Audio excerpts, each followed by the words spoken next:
एक बार यहाँ ये मधुपुर में ही हाँ। बगल में शहर है हम लोग का, तो वहाँ दुर्गा पूजा का जब मूर्ति विसर्जन जाते हैं ना, जी। उस समय हम लोग का जुलूस को रोक दिया गया। कब की बात है? अबर दुर्गा पूजा, इसी दुर्गा इसी पूजा में आपका जुलूस रोक दिया? रोक दिया गया। और जो वहाँ पे रोकने के बाद एक हिंदू है प्रदीप मोदी बोल के, हाँ।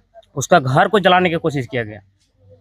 जब फिर हम लोग यहाँ पर लोग धरना किए, इसके बाद फिर उस पर कार्रवाई किया गया, जो कि इसका मंत्री जो है हफीजुल अंसारी, वो बिल्कुल मतलब कि पूरे थाना से लेकर हर जगह पर डिपार्टमेंट में एकदम प्रेशर बनाए हुए रखते हैं कि नहीं। नमस्कार, मैं हूं संतोष मानव और मेरे साथ हैं झारखंड के वरिष्ठ पत्रकार शंभुनाथ चौधरी और हम बात करेंगे झारखंड में चुनाव पर। शंभू जी, आज चलिए एक दूसरा सवाल है, महत्वपूर्ण सवाल है। पिछले 2 दिनों से सोशल मीडिया पर, खासकर एक्स पर, कई तरह के वीडियो वायरल हो रहे हैं या किए जा रहे हैं और उन वीडियोज में क्या दिखाया जा रहा है कि जो संथाल परगना का इलाका है, वहां के जो मुस्लिम मंत्री हैं वे हिंदुओं की उपेक्षा करते हैं, उनका काम नहीं करते हैं। एक वीडियो में दिखाया गया कि एक किसान रो रहा है कि हम मंत्री के पास गए थे कुआं मांगने, तो उसने कहा कि तुम हिंदू हो, हिंदू का काम हम नहीं करेंगे। एक वीडियो में दिखाया जा रहा है कि एक महिला है, रो रही है कि उनका जमीन हड़प लिया गया, मुस्लिमों ने हड़प लिया। वैसे ही एक वीडियो बताया जा रहा है कि हम सरस्वती पूजा करते हैं, दुर्गा पूजा करते हैं तो लोग पत्थर फेंकते हैं या हमको पूजा नहीं करने देते हैं या लाउड स्पीकर बजाने से मना करते हैं। इस तरह के अनेक वीडियोस वायरल किए जा रहे हैं सोशल मीडिया के तमाम प्लेटफॉर्म पर, देख रहा हूं, खासकर एक्स पे। तो भाई, संथाल परगना से मुस्लिम मंत्री कौन है? आलमगीर आलम थे, इरफान अंसारी हैं और मधुपुर वाले हफीजुल हसन हैं। तो क्या इनका ऐसा कैरेक्टर है क्या कि ये हिंदुओं का काम नहीं करते हैं? नहीं, देखिए, ये एक तो सबसे पहले बात तो वीडियो की कर लें। वीडियो जो है वो अपने अपने नैरेटिव के हिसाब से जो पात्र शूट करते हैं, उदाहरण आप अगर पक्ष में ढूंढना चाहें तो पक्ष में मिल जाएगा, उदाहरण विपक्ष में ढूंढना चाहें तो विपक्ष में मिल जाएगा। तो इन वीडियोस का मकसद जो है, चाहे जिस भी तरफ से वायरल किए जा रहे हो, प्रो बीजेपी हो, प्रो इंडिया हो, तो आप जो वीडियो के पात्र हैं, वो अपनी अपनी सहूलियत के हिसाब से चुने जा रहे हैं। और हर क्षेत्र में आपका जो नैरेटिव है उसके हिसाब से कुछ पात्र आप चुन सकते हैं, वीडियो आपको बनाना हो तो इसमें कोई दो राय नहीं। क्योंकि अगर आप एक ही पात्र पे फोकस करते हैं या किसी भीड़ में जाके, अगर आप किसी चौक पे, किसी चौराहे पे जाके जहां 10 तरह के लोग जमा हो, अगर उनसे बात करें तो थोड़ी तस्वीर जो है साफ उभरती हुई दिख रही है। लेकिन एक व्यक्ति जो केवल आंसू बहाता है, केवल उसी की बात को अगर आप बहुत प्रमुखता से वायरल करते हैं तो उसका मकसद तो चुनाव में समझना मुश्किल नहीं है, चाहे जिसकी भी बात हो। मैं इसकी बात नहीं कर रहा कि बीजेपी के पक्ष में। रही बात की संथाल परगना के जो मंत्री हैं, देखिए हफीजुल हसन के परफॉर्मेंस को लेकर थोड़ा सवाल जरूर उठता है और उस इलाके के लोग, मुझे नहीं लगता कि हाँ, जो लोकप्रियता उनके पिताजी की थी वो बरकरार रख पाए हैं। तो चैलेंज तो है, उनके हफीजुल हसन की सीट की बात जरूर है।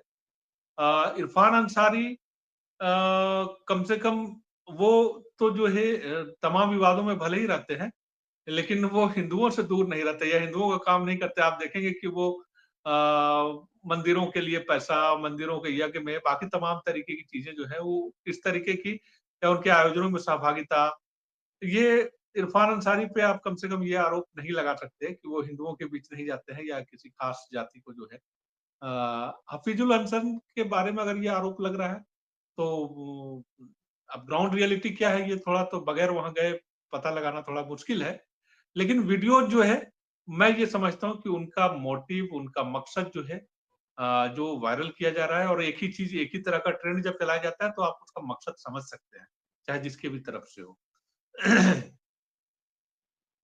हाँ, मतलब उन वीडियो की सच्चाई पर प्रश्न चिन्ह तो है और उन वीडियोस के टाइमिंग पर भी सवाल है कि चुनाव के समय ही क्यों।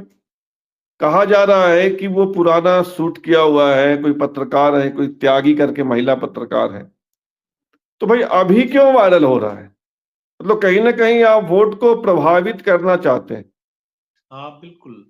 अगर एक ही तरह का वीडियो आप चलाते हैं, बार बार वही पात्र जो है वो बार बार दिख रहा है, तो वो तो इंटेंशनली जो है वो वायरल किया गया है ना, इंटेंशनली जो है आईटी सेल है, बाकी सारी और चीजें हैं शायद। झारखंड के बारे में मैंने थोड़ा खंगाला है, बैकग्राउंड क्या है।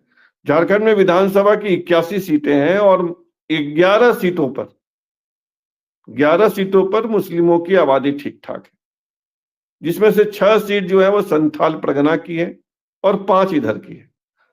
संथाल परगना की 6 सीट में एक तो जामतारा है, एक मधुपुर है, पाकुड़ है, एक पाकुड़ है, 3 और हैं, 6।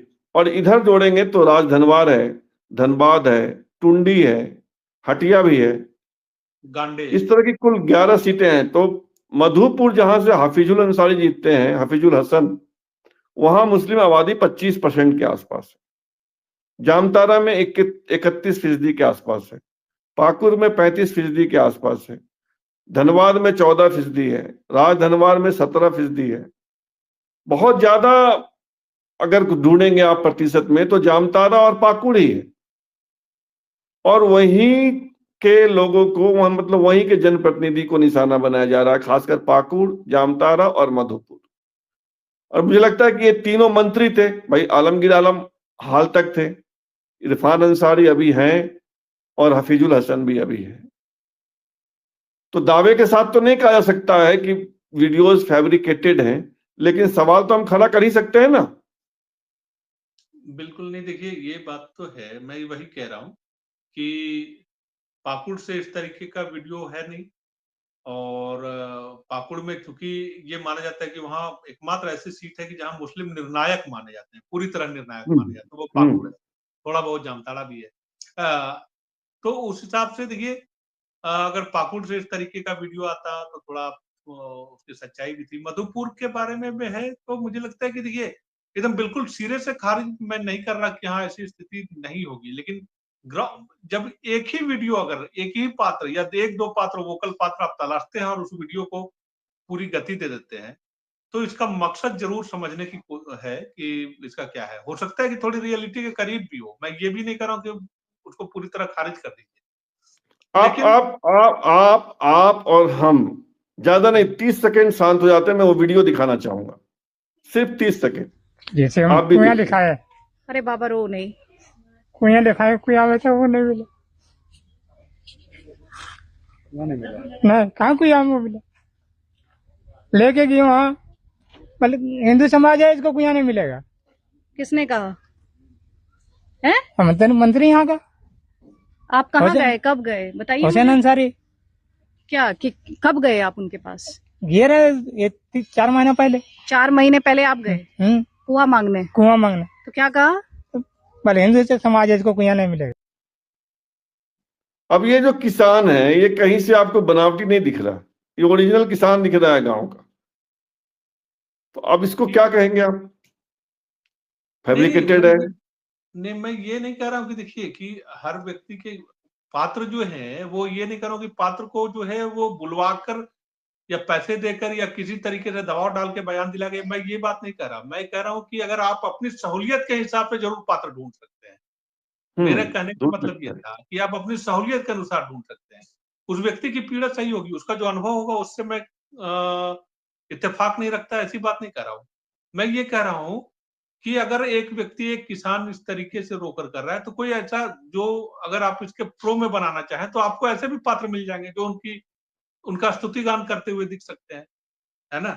या बीजेपी के खिलाफ बात करते हुए दिख सकते हैं। तो ये अपनी अपनी, मैं ये कह रहा हूँ कि पात्रों के ढूंढने का सवाल है कि भाई मैं बीजेपी का सपोर्टर हूँ, आप कांग्रेस के सपोर्टर हैं, या मेरा अनुभव कुछ है बीजेपी के बारे में, आपका कुछ और है, तो अलग तो हो ही सकते हैं। तो अपने अपने जब हिसाब से मुझे चुनिए। हैरत होती है कि कोई मंत्री ऐसा कैसे कह सकता है कि तुम हिंदू हो, हम हिंदू काम नहीं करेंगे, जाओ। कैसे कह सकता है? संभव ही नहीं है। हाँ, नहीं इतना निर्दयी कैसे हो सकते हैं आप? इतना कट्टर कैसे हो सकते हैं आप जनप्रतिनिधि हैं, कैसे कह दीजिएगा? नहीं, अगर अगर कोई ऐसा कहता है तब तो बुद्धि के बलिहारी है उसकी। उसको चुनाव नहीं लड़ना है, वो पॉलिटिशियन नहीं है। अफसर हो, कोई और हो तो बात फिर भी थोड़ी बात कही जा सकती है कि उसका जनता से सरोकार नहीं है। भैया ये आपको जनता के बीच रहना है, आप इस तरीके की बात अगर कह दें, और ये डिजिटल दौर है, कौन सी बात कहाँ कब कौन रिकॉर्ड करके कौन कैसे वायरल कर देगा, और अगर आप इस तरीके की बात कह दें तो रॉन्ग बॉक्स में तो आप खड़े ही हो जाएंगे। तो या तो पॉलिटिशियन नहीं है, या फिर किसान जो कह रहा है उसकी बात में अगर सच्चाई है तो भाई ये दुर्भाग्यपूर्ण है। तो ये थे झारखंड के वरिष्ठ पत्रकार शंभुनाथ चौधरी, जो हमें बता रहे थे कि झारखंड में क्या कुछ चल रहा है। शंभुनाथ चौधरी से हम आगे भी बातचीत करते रहेंगे। फिलहाल इतना ही, और आपसे आग्रह है कि आप इस चैनल को सब्सक्राइब कीजिए, ज्वाइन कीजिए, लाइक, शेयर और कमेंट कीजिए। बहुत बहुत धन्यवाद।